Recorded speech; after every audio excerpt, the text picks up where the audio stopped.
Hello everybody, welcome to my channel. मैं हूं Mohammad Kaif Khan and आप सभी फाउंडिंग मेंबर्स का और पैसिवियंस का हमारे इस यूट्यूब चैनल पे स्वागत है। माय फ्रेंड्स, जब हमारा पहला पॉपअप आया था जहां पे प्रोसेसर के बारे में बताया गया था, वहां पे एक चीज़ और मेंशन की गई थी, वो है यूपीआई, यूनिफाइड पेमेंट्स इंटरफेस, जो कि सबसे बड़ा मार्केट इसका इंडिया में है। और ऐसा नहीं कि सिर्फ इंडिया ही यूपीआई को यूज़ कर रहा है। तो आज हम इसके बारे में जानेंगे कि कितनी बड़ी हमारे लिए अपॉर्चुनिटी है, एक मौका है। क्योंकि अभी आप अगर गूगल में कोई भी चीज़ की पेमेंट करने जाएंगे तो वहाँ पे भी आपको यूपीआई देखने को मिलेगा, क्योंकि इंडिया एक बहुत बड़ा मार्केट है। इंडिया के अंदर इंटरनेट यूज़र की अगर बात करें तो अमूमन 100 करोड़ हैं, 100 करोड़ इंटरनेट यूज़र हैं। तो कोई भी कंपनी नहीं चाहेगी कि मैं यहाँ पे लॉन्च करूँ और यूपीआई ना हो मेरे पास, क्योंकि अब लोगों के लिए, अब कुछ कंट्रीज़ के लिए यूपीआई को एक्सेप्ट करना ज़रूरी नहीं बल्कि उनके लिए मजबूरी बन चुका है। क्योंकि यूपीआई एक सेफ़ सिस्टम है, पेमेंट सिस्टम है, जहाँ पे आज इंडिया की अगर बात करें तो करोड़ों के ट्रांजेक्शन्स इंडिया में डेली बेसिस पे हो रहे हैं। अगर हम छोटी से छोटी चीज़ भी खरीदते हैं तब भी हम क्यूआर कोड को स्कैन करते हैं एंड देन उसको भेज देते हैं। तो यहाँ पे अगर हम बात करें अगर ऑन पैसू की, तो जब 2020 की जब मैंने ज्वाइनिंग ली थी तो वहाँ पे आपको ये देखने को मिला होगा कि जो 2020 में ज्वाइन किए थे तो आपने वहाँ पे देखा होगा कि यूपीआई था, नेट बैंकिंग भी थी, और वहाँ पे जो पेमेंट आप करते थे वो अपने यूपीआई से ही कर देते थे, कोई दिक्कत वाली वहाँ पे बात नहीं होती थी।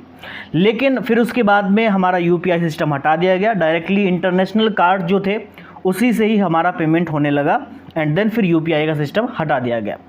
लेकिन फिर बाद में आज कितना ज़रूरी यूपीआई है ये हम सब लोग जानते हैं, क्योंकि इंडिया का एक बहुत बड़ा मार्केट है जो कि यूपीआई को यूज़ करता है। अमूमन जो यूथ है वो ज़्यादातर यूपीआई को यूज़ करता है और पेमेंट को लेन देन में बहुत ज़्यादा हमारे लिए ये चीज़ें हमारे लिए सरल हो जाती हैं, क्योंकि यूपीआई से सिर्फ क्या है 2 से 3 मिनट के अंदर हम पेमेंट को इधर से उधर कर सकते हैं।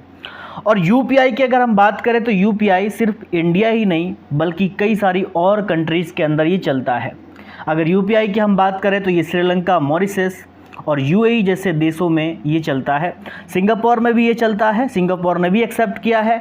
भूटान और नेपाल जैसे देश में यहाँ पे चलता है। यूएई में भी ये कहीं ना कहीं, जब हमारे prime minister Narendra Modi ji UAE का उन्होंने दौरा किया था तो वहाँ पे भी उन्होंने यूपीआई को लेकर के काफ़ी ज़्यादा जोर डाला था। यूपीआई एक बहुत बड़ी उपलब्धि है भारत देश के लिए और यूपीआई अभी ऑन पैसिव ला रहा है। अभी यहाँ पे बेनिफिट क्या होने वाला है फाउंडिंग मेंबर्स का?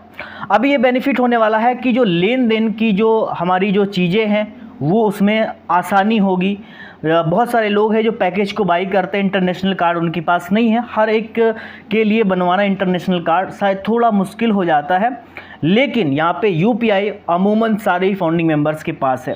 यूपीआई का मतलब क्या है कि जो आप गूगल पे, फ़ोन पे और जब आप पेटीएम यूज़ करते हैं तो वो अंडर यूपीआई आता है। यूपीआई जो है ना उसका फुल फॉर्म है यूनिफाइड पेमेंट्स इंटरफेस, जो कि इसका आप सभी लोगों ने, अगर आप गूगल की वेबसाइट पे जाएंगे तो ये पूरी तरह से वेरीफाइड है और ये पेमेंट करने में बहुत ज़्यादा आसान है। काफ़ी सारे कंट्रीज़ इसको एक्सेप्ट कर रहे हैं क्योंकि इंडिया इसको बहुत बड़े तादाद पे यूपीआई और यानी कि ऑनलाइन पेमेंट कर रहा है। अगर बात की जाए इंडिया की तो सबसे बड़ा ये देश है जहाँ पे ऑनलाइन ट्रांजैक्शन होते हैं। कोई भी ऐसा देश नहीं जहाँ पे इतने ज़्यादा ऑनलाइन ट्रांजैक्शन होते हैं, ये सबसे बड़ा देश बन चुका है। अगर आप एक छोटी सी आप शॉप पे भी जाते हैं जहाँ पे आप 1 रुपये की या 2 रुपये की टॉफ़ी भी लेते हैं तब भी लोग अपना क्यूआर कोड आपका स्कैन करके आपको कहीं ना कहीं पेमेंट कर देते हैं। तो यहाँ पे यूपीआई से एक चीज़ बहुत बढ़िया होने वाली है कि हमारी गवर्नमेंट्स के पास में एक मजबूत टैक्स भी मिलने वाला है। अभी यहाँ पे कैसे, सपोज़ करें कि आप 2020 में ज्वाइन किए थे और 2020 में जो भी ज्वाइन किए थे, अगर जिसने भी 9086 से अपनी आईडी को फाउंडिंग मेंबरशिप ली है तो उनको पता होगा कि तकरीबन 1386 रुपये की आपकी जीएसटी लगती थी। 18% की 18% की आपकी जीएसटी भारत सरकार को देनी पड़ेगी, टैक्स लगता था। तो यहाँ पे माय फ्रेंड्स 18% की हमें जीएसटी या फिर कितना भी जो भारत सरकार की जो रूल एंड रेगुलेशन है उसके आधार पे हमें पे करना पड़ेगा। और जो पेमेंट भी आने वाला है, जो लेन देन का पूरा सिस्टम है वो भी कहीं ना कहीं हमारा यूपीआई से ट्रांजैक्शन होने वाला है। तो यहाँ पे अभी काफ़ी सारी चीज़ें बैकएंड पे ऑन पैसिव कर रहा है। ये यूपीआई की ही बात नहीं है, यूपीआई तो ऑलरेडी बहुत सारे कंट्रीज़ में अवेलेबल है, श्रीलंका, मॉरिशस, यूएई और भूटान, सिंगापुर, नेपाल और भी बहुत सारी कंट्रीज़ में आने वाले सालों में आने वाला है। तो यूपीआई एक बहुत बड़ी ट्रांजैक्शन संस्था बनने वाली है और ये इंडिया से लीड करी जाएगी। तो आप समझ सकते हैं कि इंडिया की इकोनॉमी और यहाँ पे कहाँ जाने वाली है। तो यहाँ पे एक चीज़ आप सभी लोग समझ सकते हैं कि यूपीआई हमारे लिए एक बहुत बड़ी अपॉर्चुनिटी है, एक बहुत अच्छा साधन है पेमेंट को लेन देन करने का, पैसों को इधर से उधर भेजने का, और ऑन पैसिव भी यही करने जा रहा है। आप जितनी भी बड़ी वेबसाइट देखेंगे जहाँ पे आपको यूपीआई नहीं है तो वो वेबसाइट ज़्यादा दिन तक नहीं चल पाती है। क्यों नहीं चल पाती हैं? क्योंकि ज़्यादातर लोगों के पास में इंडिया के अंदर इंटरनेशनल कार्ड नहीं है। तो इसीलिए यूपीआई इंपॉर्टेंट है हमारे इंडिया के लिए और ऑन पैसिव ला रहा है, तो यकीनन बहुत बड़ा बूम ऑन पैसिव करने जा रहा है। तो बस हमें इसका इंतज़ार है और ऑन पैसिव के लाइव होने का इंतजार है। माय डियर फ्रेंड्स, होप करते हैं कि आपको ये यूपीआई का सिस्टम आपको समझ में आ गया होगा। इसकी और अधिक जानकारी आप गूगल से ले सकते हैं, वहाँ पर और ज़्यादा आपको अच्छी तरीके से समझाया जाएगा। तो थैंक यू सो मच, मिलता है नेक्स्ट वीडियो में एक नए टॉपिक के साथ। तब तक के लिए जय हिंद। We are so in it to win. Bye bye.